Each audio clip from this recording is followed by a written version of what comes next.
पीछे वीडियो चल गई थी ही। अच्छा, तो इसमें क्या होता था कि 1/10 ऑफ द क्रॉप्स देनी होती थी, ठीक है। मतलब सो गाइस, जो नेक्स्ट टॉपिक होने वाला है इस चैप्टर का, जो कि मैं पढ़ने वाली हूँ, वो है the outbreak of the revolution.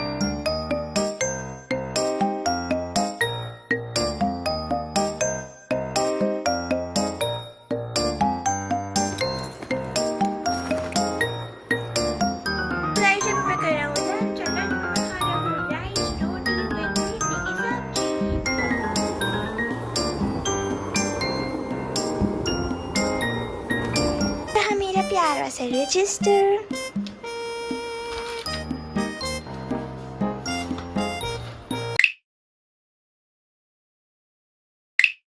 Hello everyone, welcome back to लक्ष्य की दुनिया and welcome back to my productive study vlog। तो guys, जब तक मेरी हॉलीडेज चली है तब तक आपको जो व्लॉग्स देखने को मिलेंगे वो होंगे प्रोडक्टिव स्टडी प्लस मस्ती व्लॉग। कि जैसा कि मैंने अपने पिछले व्लॉग में बोला था कि हॉलीडेज में पढ़ाई प्लस मस्ती दोनों होनी चाहिए। तो गाइस, आज का आसमान भी बहुत अच्छा हो रहा है, तो चलो मैं आपको दिखाती हूँ।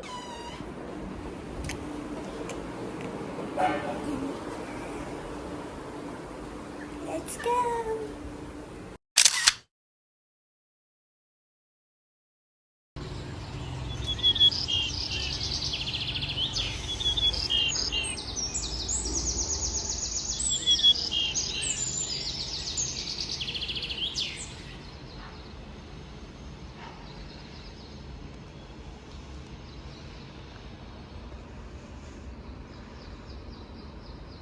आसमान तो अच्छा लग ही रहा है, पर धूप भी बहुत हो रही है। तो गाइस, चलो आप हमारे कान्हा जी से भी मिलो।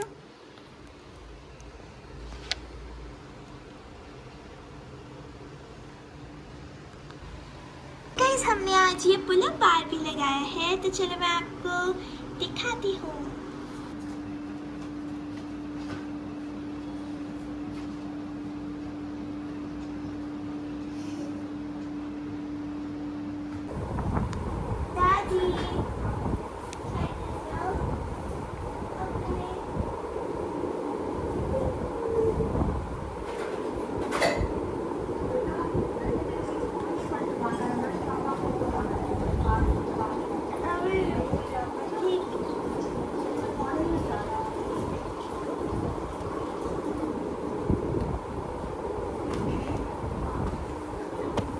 गाइस, आज मैं पढ़ने वाली हूँ एसएसटी का चैप्टर 1, जो कि बहुत दिनों से चल रहा है, जो कि है French revolution, the French revolution. तो चलो उसे कंटिन्यू करते हैं। यहाँ मेरा प्यारा सा रजिस्टर।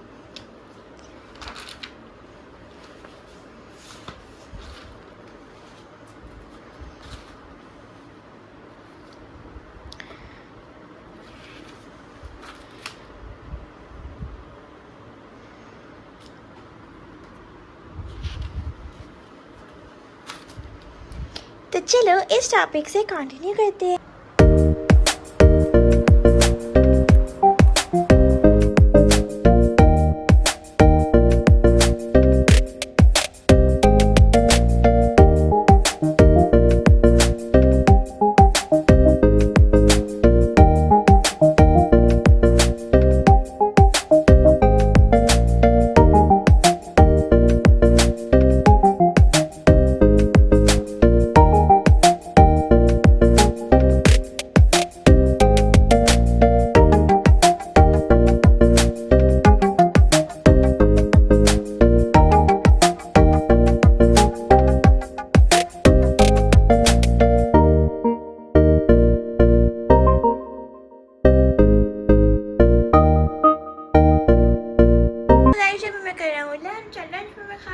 राइस रोटी विद भिंडी की सब्जी।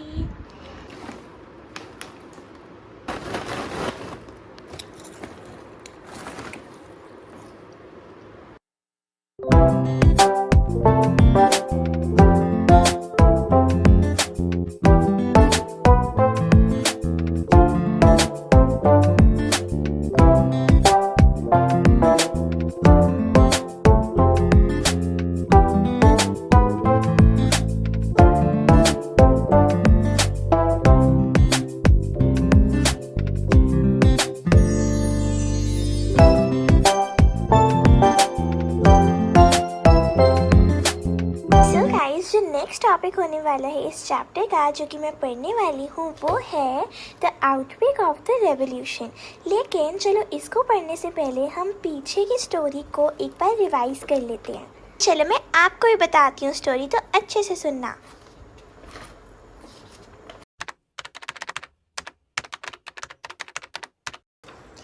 तो शुरू करेंगे, मतलब सबसे पहले इस पेज के साथ शुरू करते हैं। सो ये चैप्टर एक फ्लैशबैक की तरह शुरू होता है। मतलब सबसे पहले रिवोल्ट के पहले बैकग्राउंड स्टोरी बताई जाती है। मतलब ये जो रिवोल्ट हुआ था ये हुआ था 14 जुलाई 1789 में। तो इससे पहले की स्टोरी पहले इसमें बताई जाती है एंड उसके बाद आउटब्रेक बताया जाता है। तो अभी हम इस वाले टॉपिक को रिवाइज कर रहे हैं जो कि है French society during the late 18th century. तो 1774 का टाइम था जिसमें लुइस बॉर्बन फैमिली से राजा बनते हैं फ्रांस के। उसके बाद उनकी शादी हो जाती है मैरी एंटोनिटी से। ठीक है, अब आई डोंट नो इसकी प्रोनाउंसिएशन में सही कह रही हूँ या नहीं, but yeah it's is Antoinette something like that. Okay, तो या अब उसके बाद जब उनकी शादी हो जाती है मैरी एंटोनिटी से, उसके बाद जो किंग होते हैं, जो न्यू किंग होते हैं, उनको एम्प्टी ट्रेजरी मिलती है। एम्प्टी ट्रेजरी का मतलब फ्रांस की तिजोरी खाली मिलती है। अब यहाँ पे मैंने लिखा हुआ है कि जैसे ये ऑस्ट्रियन प्रिंसेस थी, तो यहाँ पे मैंने अपनी उसके लिए लिखा है कि ऑस्ट्रियन नाटी कर लो ऑस्ट्रेलियन, क्योंकि कई बार मैं उनको सेम समझ लेती हूँ। बट ऑस्ट्रेलिया और ऑस्ट्रिया अलग चीज़ें हैं, अलग देश है। सो या उसके आगे है reasons for the empty treasury. ये बहुत ही ज़्यादा इंपॉर्टेंट टॉपिक है, इसलिए मैंने स्टार कर रखा है कि लाइक रीज़न कई बार पूछ लिए जाते हैं कि एम्प्टी ट्रेजरी के रीज़न क्या है। तो रीज़न है long years of war had drained the financial resources of France. अब बहुत सालों से ना वॉर चल रहा था, तो उस वजह से फ्रांस के जो फाइनेंशियल रिसोर्सेज थे वो कम हो रहे थे। The cost of maintaining an extravagant court at the immense of the palace of Versailles. अब आई डोंट नो इसकी प्रोनाउंसिएशन मैं सही कह रही हूँ या नहीं, बट आई होप सो। ठीक है, अगर मैं गलत कह रही हूँ तो आप बता देना गाइस कमेंट सेक्शन में, ठीक है। हाँ, तो इनके थोड़े प्रोनाउंसिएशन अजीबो गरीब है, यू कैन से। हाँ, तो जो लाइक फ्रांस के जो एक्स्ट्रावेजेंट बहुत ही लग्जरी चीज़ें थी, उनको मेंटेन करने की भी कॉस्ट लगती थी, एंड ये भी एक रीज़न था एम्प्टी ट्रेजरी का। उसके बाद है France help the 13 America colonies to gain their independence from the common enemy Britain. अब दुश्मन मतलब कह सकते हो कि किसी का मतलब अपना दुश्मन और वो किसी और का भी दुश्मन हो, तो जो किसी और का दुश्मन है वो फिर हमारा दोस्त हो जाएगा ना। नहीं, मतलब ठीक है, दोबारा कहती हूँ। मतलब ये सोचो कि जो फ्रांस है उसका दुश्मन था ब्रिटेन, जो फ्रांस है उसका दुश्मन था ब्रिटेन, तो फिर अमेरिका है। तो अगर अमेरिका का भी दुश्मन ब्रिटेन होगा, अगर दोनों का कॉमन एनिमी होगा, तो फिर ये दोनों फ्रेंड्स बन जाएंगे, क्योंकि इसका भी एनिमी ब्रिटेन और इसका भी एनिमी ब्रिटेन, तो फ्रेंड्स हो जाएंगे। तो इसलिए फ्रांस ने हेल्प करी थी इंडिपेंडेंस, अमेरिका की हेल्प करी थी अमेरिका को इंडिपेंडेंस पाने में ब्रिटेन से। तो हेल्प करी तो ऐसा तो नहीं है कि बस ऐसे बोला कि हाँ हम तुम्हारी हेल्प करेंगे। हेल्प करने के लिए बहुत वेपन्स भिजवाए होंगे एंड बहुत मनी भिजवाई होगी, तो उस पर भी फिर रीज़न है एम्प्टी ट्रेजरी का। ठीक है, तो उसके बाद है the war added more than $1 billion livers to a depth that had already risen to more than 2 billion livers। अब यहाँ पे लिवर्स का मतलब लिवर नहीं है सच में, लिवर्स का मतलब यहाँ पे उस टाइम की करेंसी को डोनेट करा जा रहा है। मतलब उस टाइम की करेंसी को दिखाने के लिए लिवर्स बोल रखा है यहाँ पे। उसके बाद है lenders who give the state credit now began to charge 10% interest on loans. तो अब जो लेंडर्स थे उन्होंने भी जो चार्ज जो लोन होता था उस पर 10% इंटरेस्ट चार्ज करना स्टार्ट कर दिया। हाँ, तो उसके बाद regular expenses such as the cost of maintaining an army, the court, running the government offices और यूनिवर्सिटीज़। तो ऑफिसर्स नहीं था, ऑफिसर्स था, मैंने गलती से ऑफिसर्स बोला था। हाँ, तो जो रेगुलर एक्सपेंसेस थे फ्रांस के, जैसे कि एक आर्मी को मेंटेन करना या फिर गवर्नमेंट को रन करना, तो उसकी भी कॉस्ट। तो यही सारे रीजंस थे एम्प्टी ट्रेजरी के। उसके बाद the state was forced to increase the taxes.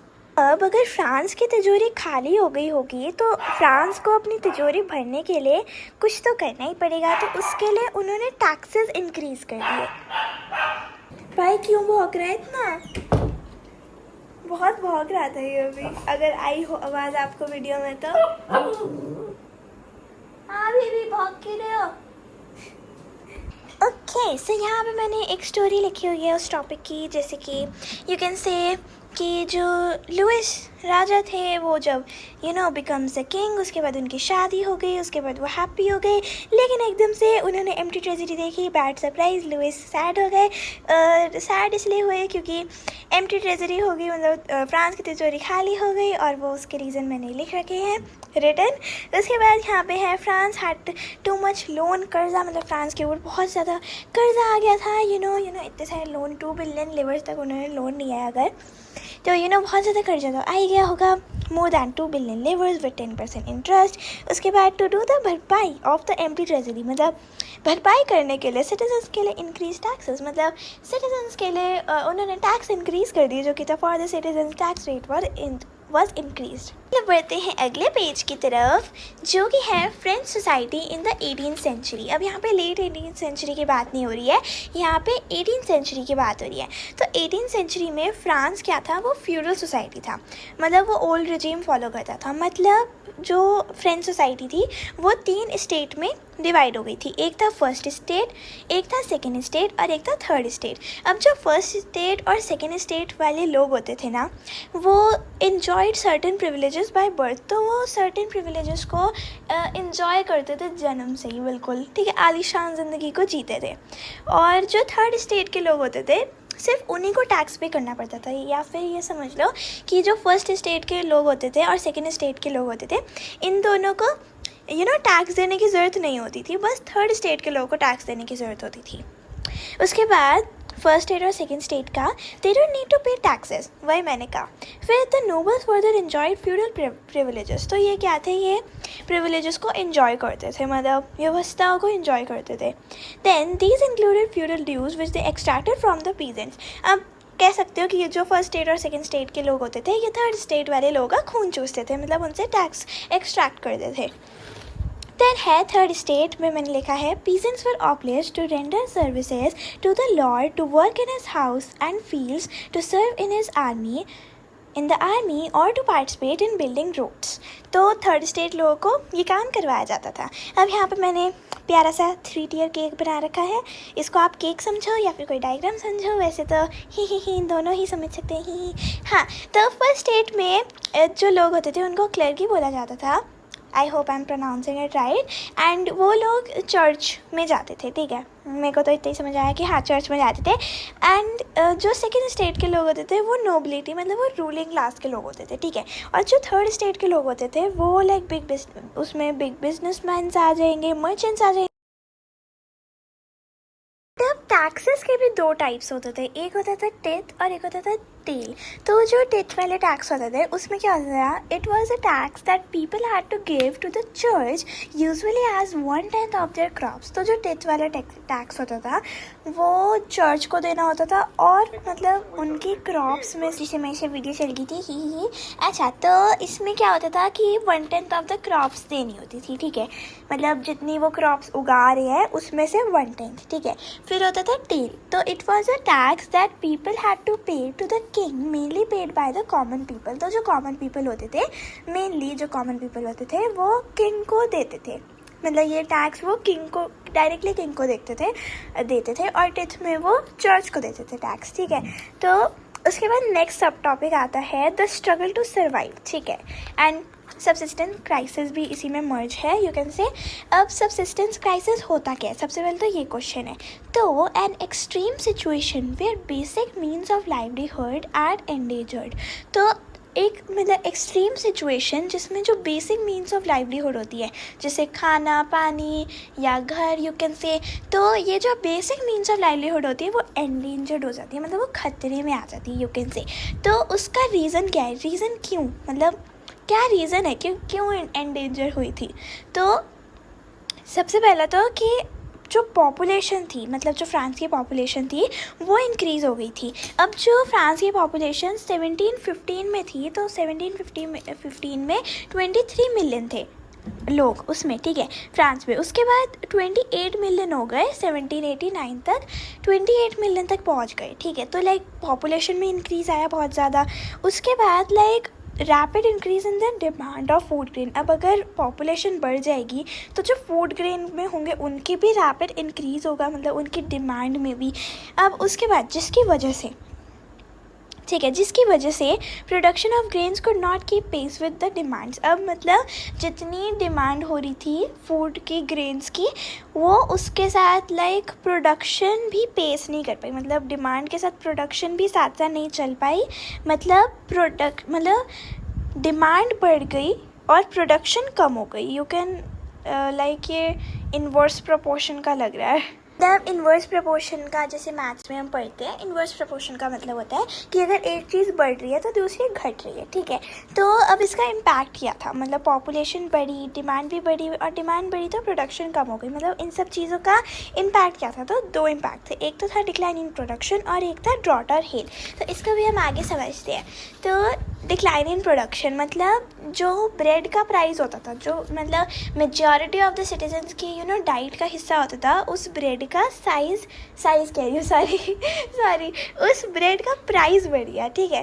And wages did not keep pace with the rise in prices, then gap between the poor and the rich widened. मतलब क्या है कि मतलब जो रिच पीपल होते थे वो तो खाना फिर ज़्यादा अफोर्ड कर सकते थे उस सिचुएशन में। एंड मतलब जो यू कैन से कि जब मतलब जैसे सुनो, तो जैसे कह सकते हैं कि जब पॉपुलेशन बढ़ रही थी तो खाने की डिमांड भी बढ़ गई, लेकिन खाने की प्रोडक्शन कम हो गई और डिमांड बढ़ गई। तो खाना की प्रोडक्शन अगर कम हो गई तो खाने का प्राइस भी बहुत ज़्यादा बढ़ गया, ठीक है। तो उसमें फिर जो रिच लोग होते थे वो ज़्यादा खाना अफोर्ड कर पाते थे क्योंकि वो रिच हैं, और जो पुअर लोग होते थे वो कम खाना अफोर्ड कर पाते थे। तो उनके बीच का जो गैप था, यू कैन से जो गैप था उनके बीच का, वो वाइडनड हो गया, मतलब वो ज़्यादा बढ़ गया यू कैन से। देन है ड्रॉट और हेल, तो फर्दर रिड्यूस द हार्वेस्ट, मतलब अगर कोई नेचुरल वो आ गई, कोई नेचुरल फ्लड आ गई या एनीथिंग, तो उसकी वजह से फर्दर रिड्यूस द हार्वेस्ट, तो वो हार्वेस्ट उसकी वजह से कम हो जाती थी। तो इन्हीं सबको ये जो इतना सारा है, इन्हीं सबको हम कहते हैं सबसिस्टेंस क्राइसिस। अब पढ़ते हैं नेक्स्ट सब टॉपिक की तरफ, जो कि है a growing middle class envisages an end to privileges. तो इसका क्या मतलब है, एक ग्रोइंग मिडिल क्लास जिसकी वजह से जो चाहते हैं कि प्रिविलेजेस जो है उनको एक एंड मिले, ठीक है। मतलब जो फर्स्ट स्टेट और सेकेंड स्टेट के लोगों को ज़्यादा प्रिविलेजेस मिलती थी एंड थर्ड स्टेट के लोगों को कम प्रिविलेजेस मिलती थी, तो उसका एंड टू प्रिविलेजेस, ठीक है। तो पीजेंट्स एंड वर्कर्स, ठीक है, जो पीजेंट्स एंड वर्कर्स होते थे वो participated in revolt against increases taxes and food scarcity. अब जो पीजेंट्स और वर्कर्स होते थे वो रिवोल्ट करते थे अगेंस्ट कि टैक्स इंक्रीज़ नहीं होने चाहिए और फूड की स्कैरिटी नहीं होनी चाहिए, ठीक है। तो इस चीज़ के अगेंस्ट वो रिवोल्ट करते थे, लेकिन उनके रिवोल्ट इतने ज़्यादा अच्छे यू कैन से कि इतने ज़्यादा वेल डिफाइंड नहीं होते थे कि उनसे कुछ रिज़ल्ट मिले, ठीक है। मतलब डायरेक्शनलेस रिवोल्ट होते थे उनके, मतलब लीडरशिप मतलब लैक लीडरशिप वाले रिवोल्ट रहते थे, जिसकी वजह से उन्हें कोई रिजल्ट नहीं मिलता था, उनका रिवोल्ट ऐसे ही चला जाता था, लाइक उससे कोई चेंज नहीं आता था, ठीक है। देन है but only a section with in the third state became prosperous and educated. अब जो थर्ड स्टेट में से एक सेक्शन था वो प्रॉस्परस और एजुकेटेड हो गया, ठीक है। अब प्रॉस्परस और एजुकेटेड जो सेक्शन हो गया उसी को हम इसमें मिडिल क्लास बोल रहे हैं।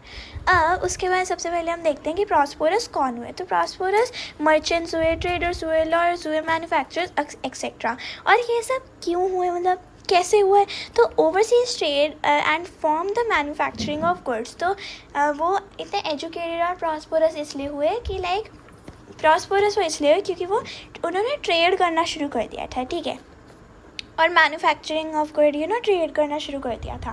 देन है एजुकेशन, educated, then है believe that no one in the society should be privileged by birth। अब जो लोग educated हुए थे उनका कहना था कि जो वो believe करते थे कि जो privileged by birth जो सिस्टम था ना, कि जो फर्स्ट स्टेट और सेकेंड स्टेट के लोग होते थे उनको जन्म से ही सर्टेन प्रिविलेजेस इंजॉय करते थे वो, तो ऐसा नहीं होना चाहिए, ये उनका बिलीव था। देन है a person social position must depend on his merit. अब मेरिट का मतलब होता है कैपेबिलिटी, मतलब एक पर्सन की सोशल पोजीशन जो है वो उसकी कैपेबिलिटी पे डिपेंड करनी चाहिए, ना कि वो थर्ड स्टेट में पैदा हुआ है या फिर फर्स्ट स्टेट या सेकेंड स्टेट से आया है, ठीक है।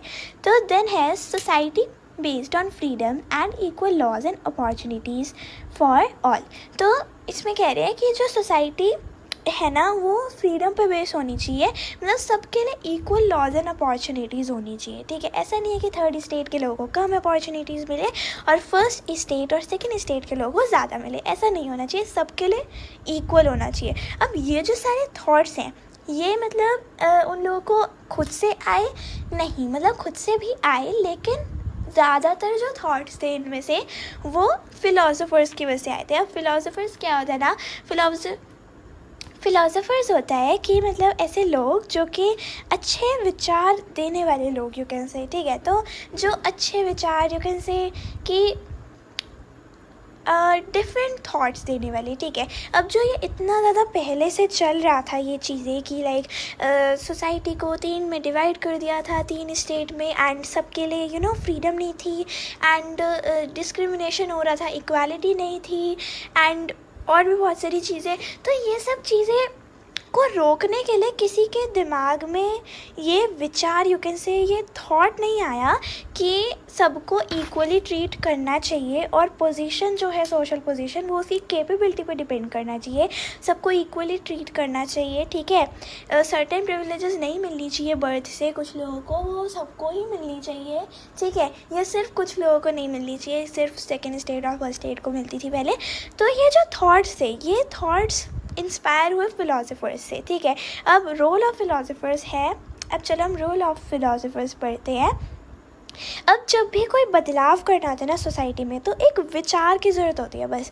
अब फ़िलासफ़र्स की वजह से ये एक विचार आया लोगों के मन में कि ये भी तो हो सकता है, मतलब जो चीज़ ये विचार में ये जो है ये मतलब इससे सोसाइटी इससे थोड़ा अच्छा, यू कैन से, कि थोड़ा अच्छा हो सकता है, सोसाइटी थोड़ी और बेहतर बन सकती है। तो ये जो विचार था इससे फिर चेंज आया था, ठीक है।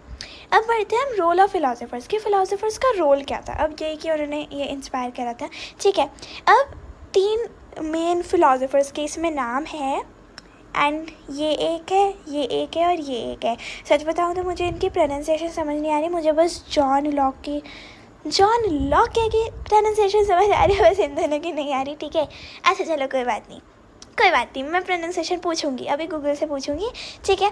तो जो ये थे ये फ़िलासफ़र थे जॉन लॉके, इन्होंने एक बुक लिखी, ये सबकी बुक का नाम लिखा है, तो उन्होंने एक बुक लिखी जो कि थी 2 ट्रीटिसेस ऑफ गवर्नमेंट। 2 ट्रीटिसेस ऑफ गवर्नमेंट उन्होंने एक बुक लिखी थी, ठीक है। और इन्होंने भी एक बुक लिखी थी जो कि थी सोशल कॉन्ट्रैक्ट, और इन्होंने भी एक बुक लिखी थी जो कि थी द स्पिरिट ऑफ लॉस। तो जो इनकी बुक थी 2 ट्रीटिसेस ऑफ गवर्नमेंट वाली, इसमें उन्होंने बुक में लिखा था sought to refute the doctrine of the divine and absolute right of monarch। इसका मतलब है कि राजा को भगवान नहीं मानना चाहिए। इसमें कह रहे हैं कि राजा को डिवाइन नहीं करना चाहिए, राजा को भगवान नहीं मानना चाहिए, ठीक है। ये मेनली उसमें लिखा था, ठीक है। तो देन है सोशल कॉन्ट्रैक्ट, ये इन्होंने लिखा था, ठीक है। तो form of government based on social contract between people and their representatives, equal voting, democratic government. तो ये चाहते थे कि जो गवर्नमेंट हो एंड जो पीपल हो, मतलब जो पीपल, यू कैन से, कि जो किंग हो और जो रिप्रेजेंटेटिव्स हो, मतलब पीपल हो, मतलब जनता और राजा के बीच में वो होना चाहिए, कोई कॉन्ट्रैक्ट होना चाहिए, कोई सोशल कॉन्ट्रैक्ट होना चाहिए कि राजा भी अपनी जनता की बात माने, उनके भी उसको थॉट्स को संभाले, एंड जो सिटीजन्स हों, जो पीपल हों, वो रिप्रेजेंटेटिव्स हों, वो भी अपनी राजा की बातें सुने। तो एक सोशल कॉन्ट्रैक्ट होना चाहिए उनके बीच में। एंड ये भी था कि इक्वल वोटिंग होनी चाहिए और डेमोक्रेटिक गवर्नमेंट होनी चाहिए। अब पहले क्या था, मोनार्की थी। मोनार्की में क्या होता है ना कि कोई किंग रूल करता है, एंड डेमोक्रेटिक में वोटिंग से जो पीपल होते हैं, जो सिटीजन्स होते हैं, वो अपने रिप्रेजेंटेटिव्स को चूज़ करते हैं, ठीक है। तो इक्वल वोटिंग और डेमोक्रेटिक गवर्नमेंट की वो मांग करते थे, ठीक है। देन है, इन्होंने एक बुक लिखी थी, the spirit of the laws.